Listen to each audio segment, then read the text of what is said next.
Quentin Tarantino, famous for his boundary-pushing films, iconic dialogue, and deep love for cinema, has worked with some of Hollywood's best. But not every actor leaves him impressed. In fact, a few left him downright furious. When Tarantino doesn't vibe with an actor, he doesn't just move on quietly, he speaks out. And what he says usually leaves the industry buzzing.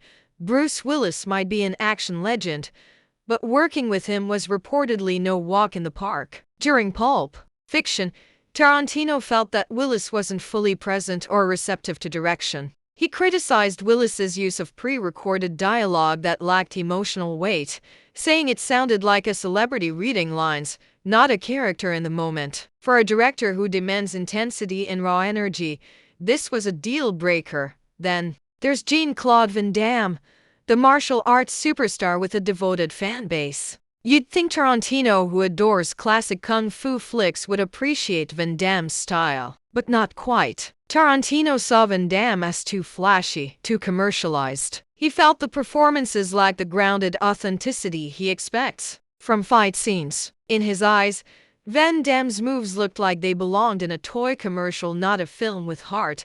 Shockingly, even Uma Thurman, Tarantino's longtime muse, ended up on the wrong side of his favor. Together, they created magic in Kill Bill and Pulp Fiction, but their relationship soured after Thurman publicly criticized Tarantino for a dangerous stunt during the filming of Kill Bill. She claimed she was pressured into a scene that led to a serious car crash, and Tarantino was not pleased by her accusations. What had once been a celebrated artistic bond quickly turned into a bitter public feud.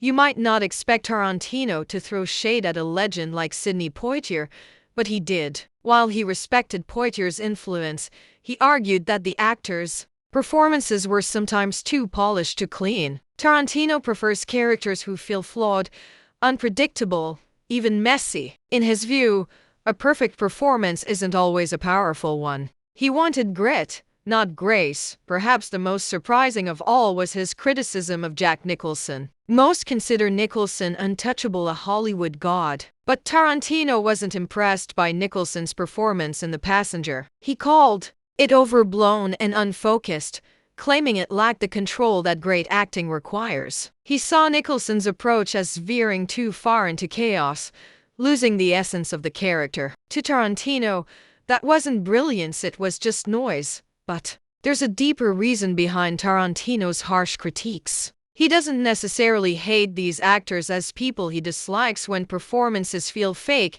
overly staged, or self-serving. He wants actors who vanish into their roles, who serve the story instead of their ego. If he senses someone is acting instead of being, that's when he loses patience. For Tarantino, filmmaking isn't just about star power. It's about connection between actor and character, director and vision, audience and story. He's drawn to performers who are bold, raw, and vulnerable. That's why he can rave about one actor in one film, then tear them down in another. He's not here for popularity contests. He's here for the art, whether you agree with his opinions or not.